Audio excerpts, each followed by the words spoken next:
కొంతమందికి ఇప్పటికీ కూడా రైతు రుణమాఫీ ఉందో అది చాలా వరకు కొంతమందికి ఇంకా అర్హులకు కూడా అందలేదు. ఎవరైతే ₹1,00,000 లోపు ఉన్నారో వారికి వచ్చేసి రుణమాఫీ జరిగింది, కానీ 1,00,000 నుంచి 2 లక్షల మధ్యలో ఏవైతే ఉన్నాయో వారికి వచ్చేసి రుణమాఫీ అనేది ఇప్పటి వరకు కూడా చాలా మందికి పెండింగ్ ఉంది మీ కాన్స్టిట్యున్సీలో.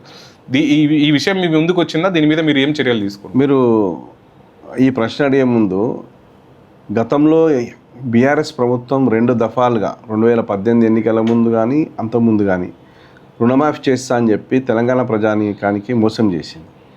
మన ప్రభుత్వం అధికారంలోకి వచ్చిన తర్వాత రేవంత్ రెడ్డి గారి నాయకత్వంలో మరి ఒకే దఫా రుణమాఫీ చేయడం జరిగింది.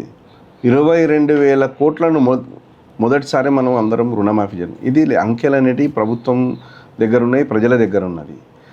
చాలామంది రైతులకు రుణమాఫీ జరిగింది. మనం ఈరోజు మీరు అన్నారు మీకు ఎందుకు వేయాలని అడుగుతున్నారు. రుణమాఫీ ఆ ప్రభుత్వం చేయలేకపోయింది, మేము చేసినాం. మేము చెప్పని బోనస్ను కూడా మేము రైతులకు ఇస్తున్నాం.